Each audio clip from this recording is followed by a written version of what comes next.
doyen du chapitre, cher Gabriel, merci pour cette belle rétrospective et pour cette analyse de la vie du diocèse pendant l'année écoulée.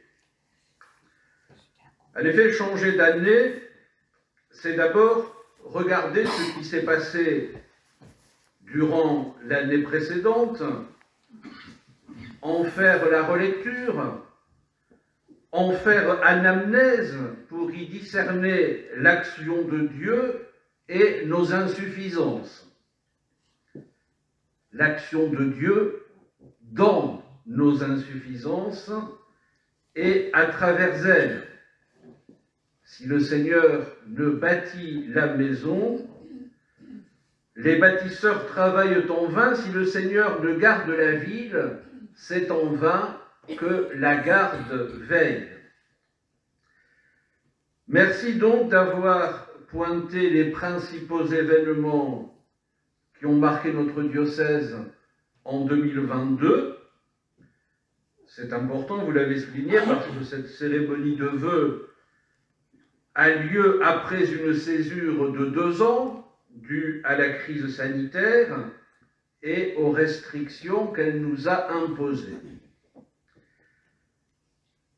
C'est important aussi parce que cette année 2022 a marqué pour le diocèse la fin d'un cycle qui avait commencé en 2018, le cycle des visites pastorales en vue du redéploiement pastoral du diocèse. Après avoir évoqué le passé et analysé le présent, vous avez fait une ouverture sur un avenir en voie de réalisation, et vous m'avez demandé si j'avais une vue sur cet avenir, bien que je ne sache lire ni dans le marc de café, ni dans la boule de cristal, je vais toutefois me lancer dans quelques conjectures relatives à cet avenir qui est aujourd'hui l'objet de nos vœux. Cet avenir, nous pouvons l'envisager à court terme, à moyen terme et à long terme. À court terme, il est marqué par la restructuration du diocèse qui sera finalisée en 2023 après 5 ans de visite pastorale des 9 anciens pays du diocèse.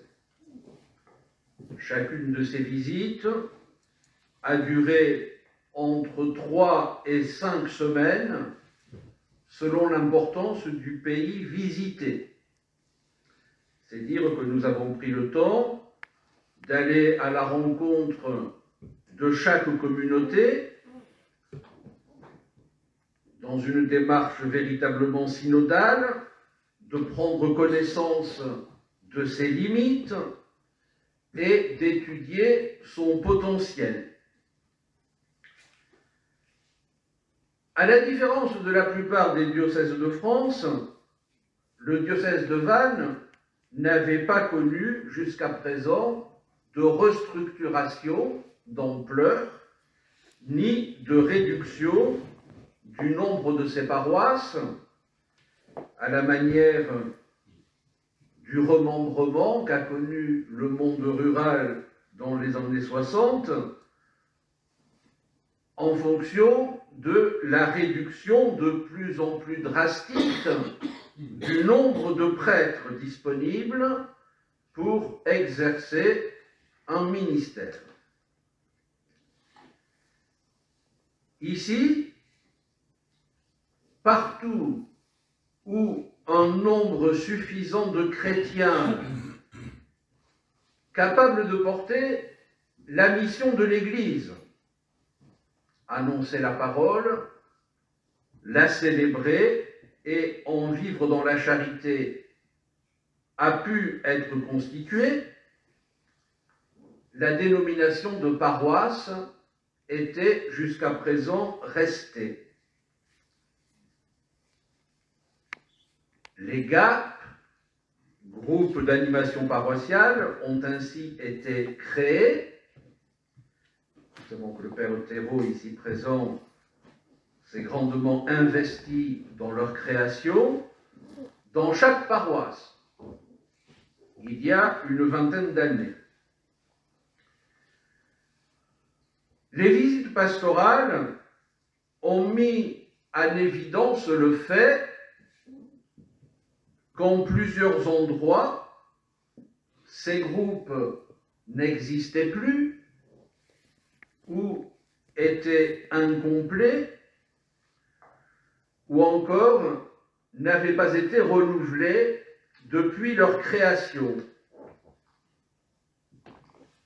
Ailleurs, des paroisses existaient bel et bien, remplissaient vaille que vaille leur mission, mais ne pouvaient pas faire face seules à tel ou tel aspect de la pastorale par manque de moyens humains ou matériels. Et nous voyons des paroisses qui regroupaient leur action dans un domaine particulier de l'action pastorale, préparation à la confirmation, préparation au mariage, etc. D'autres paroisses, enfin, exerçaient pleinement leur rôle et, sans être autoréférentielles, semblaient n'avoir pas besoin de réforme et pouvaient affronter sereinement l'avenir. Trois types de situations, donc, qui devaient trouver une réponse adaptée aux 300 paroisses, 299 pour être précis, que comptait le diocèse. Au niveau supra-paroissial, même difficulté, une trentaine de doyennés répartis en 9 pays, dont beaucoup de doyennés ruraux. Le curé doyen était en même temps le seul recteur en charge de chacune des paroisses du doyenné, ce qui limitait beaucoup son rôle et contribuait d'une certaine manière à le vider de son sens. Les 9 pays eux-mêmes paraissaient peu adaptés, celui de Lorient et celui de Vannes, regroupant à eux seuls plus de la moitié des habitants du diocèse. Là aussi, donc, la nécessité d'une restructuration se faisait sentir.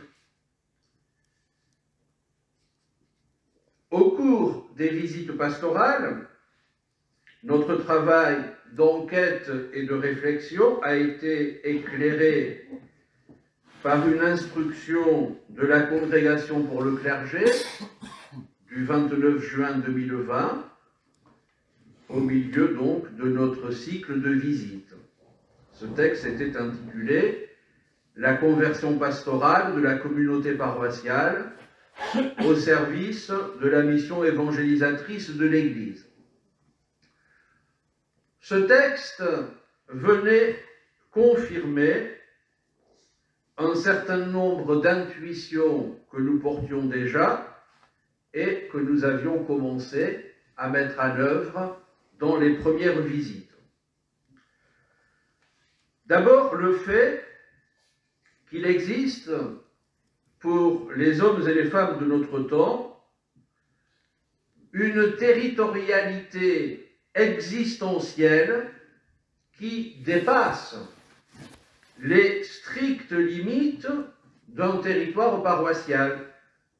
Le travail et les engagements sociaux se vivent aujourd'hui très souvent en dehors du territoire paroissial.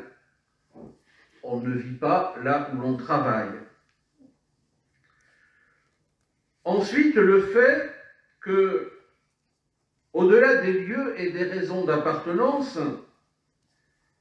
la communauté paroissiale est le contexte humain dans lequel se réalise l'œuvre évangélisatrice de l'Église. L'annonce, la dimension prophétique, c'est aussi le contexte dans lequel se célèbrent les sacrements, dimension sacerdotale du peuple de Dieu, et où se vit la charité, diaconie ou dimension royale. Ce sont là les trois dimensions de la mission de l'Église. Enfin, l'idée que la mission est le seul vrai critère pour le renouveau et la transformation qu'il met en œuvre. Le texte précise aussi que le groupement de plusieurs paroisses peut se faire avant tout selon la simple forme associative, de manière à ce que les paroisses associées gardent une identité, une personnalité distincte selon la forme canonique, sans qu'il soit nécessaire de procéder à des fusions qui entraîneraient la disparition de certaines paroisses et la création de nouvelles entités paroissiales, parfois démesurées, sans toutefois que cette possibilité soit exclue, mais avec toujours pour critère de discernement la mission, sa possibilité, sa réalisation authentique. Le paysage diocésain se déclinera donc en paroisses, là où il n'y a pas la nécessité d'apporter de transformation, là où la mission reste remplie dans ce cadre traditionnel. Un ensemble paroissiaux, là où la fusion est indispensable pour que la mission puisse se réaliser. En communauté de paroisse, là où la simple association suffit. Ces diverses réalités se déploieront dans le cadre de vicariats forains, appelés aussi doyennés. Un tract intitulé « Des structures au service de la mission », il n'est pas prévu de distribuer aujourd'hui, mais qui sera largement répandu dans vos paroisses et vos communautés dans les semaines à venir, explicite le rôle et l'organisation de ces nouvelles réalités.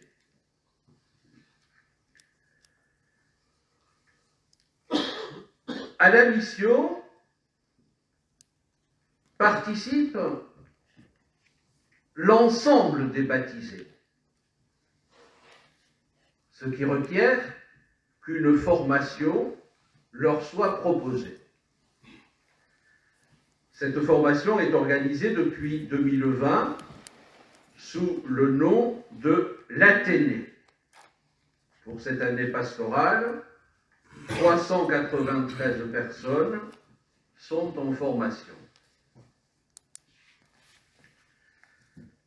Pour l'avenir, à moyen terme, je n'ai pas de révélation particulière.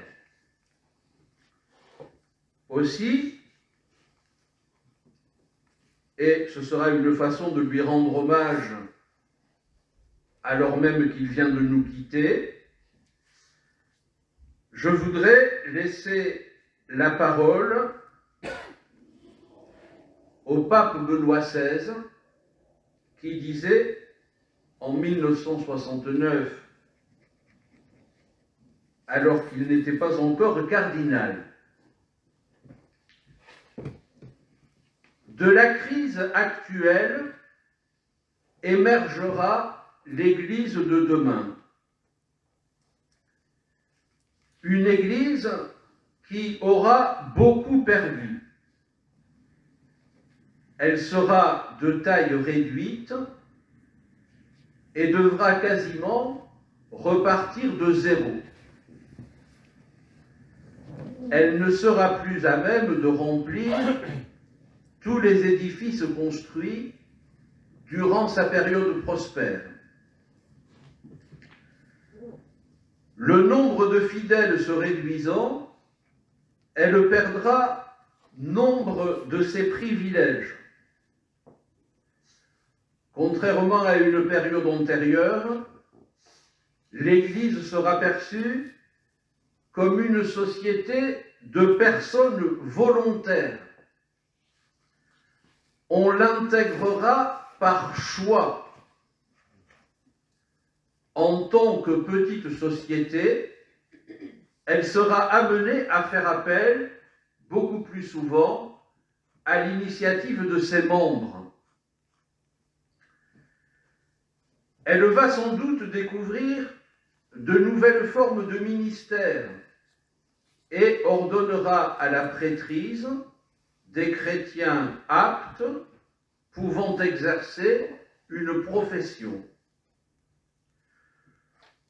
Dans de nombreuses petites congrégations ou groupes indépendants, la pastorale sera gérée de cette manière. Parallèlement, le ministère du prêtre à plein temps restera indispensable. Dans tous ces changements que l'on devine, l'essence de l'Église sera à la fois renouvelée et confirmée dans ce qui a toujours été son point d'ancrage, la foi en Dieu trinitaire, en Jésus-Christ, Fils de Dieu fait homme, en l'Esprit Saint, présent jusqu'à la fin des temps. Dans la foi et la prière, elle considérera à nouveau les sacrements comme une louange à Dieu et non un thème d'ergotage liturgique.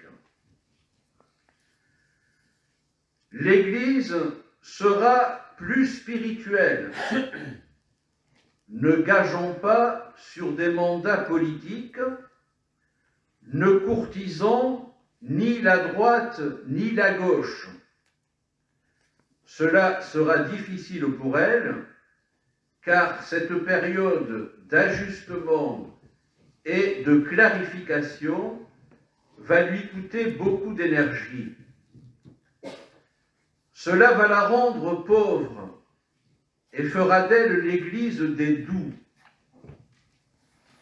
Le processus sera d'autant plus hardi qu'il faudra se débarrasser d'une étroitesse d'esprit sectaire et d'une affirmation de soi trop pompeuse.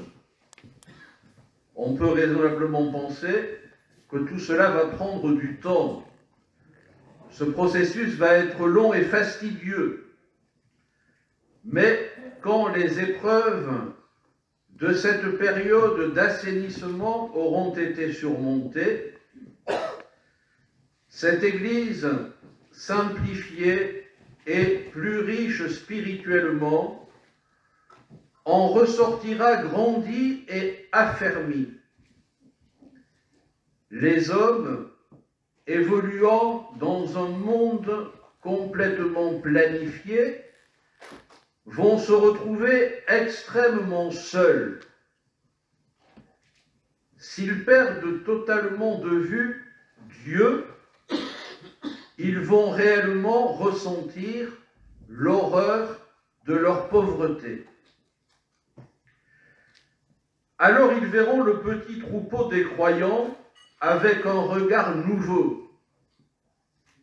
Ils le verront comme un espoir de quelque chose qui leur est aussi destiné.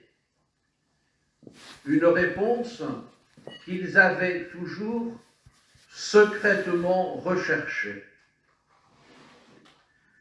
Pour moi, il est certain que l'Église va devoir affronter des périodes très difficiles. La véritable crise vient à peine de commencer. Il faudra s'attendre à de grands bouleversements, mais je suis tout aussi certain que ce qui va rester à la fin, c'est une Église de la foi. Il est fort possible qu'elle n'ait plus le pouvoir qu'elle avait eu, mais elle va vivre en renouveau et devenir la maison des hommes où ils trouveront la vie et l'espérance en la vie éternelle. Pour ce qui est de l'avenir à long terme, les conjectures laissent la place à la foi. Et c'est à Saint Jean que je laisserai la parole dans le livre de l'Apocalypse. Alors j'ai vu un ciel nouveau et une terre nouvelle, car le premier ciel et la première terre s'en étaient allés, et de mer il n'y en a plus. Et la ville sainte, la Jérusalem nouvelle, je l'ai vue qui descendait du ciel d'auprès de Dieu, prête pour les noces, comme une épouse parée pour son mari. Et j'ai entendu une voix forte qui venait du trône. Elle disait: voici la demeure de Dieu parmi les hommes. Il demeurera avec eux, et ils seront ses peuples, et lui-même, Dieu avec eux, sera leur Dieu. Mes amis, par-delà tout ce que nous réserve 2023, et que je vous souhaite bon, dans le cadre de nos incertitudes et de notre finitude, c'est le grand vœu que je formule pour vous tous aujourd'hui. L'Épître aux Hébreux nous dit que l'espérance, qui est le thème de réflexion cette année dans le cadre du jubilé de Sainte Anne, est une ancre sûre et solide de l'âme. Elle pénètre derrière le voile, là où Jésus, établi grand prêtre pour toujours, est entré pour nous en précurseur. Je vous remercie pour votre attention et je vous souhaite à tous et à chacun, à vos familles, à vos paroisses, à vos communautés, à vos mouvements, une bonne, heureuse et sainte année 2023. Merci.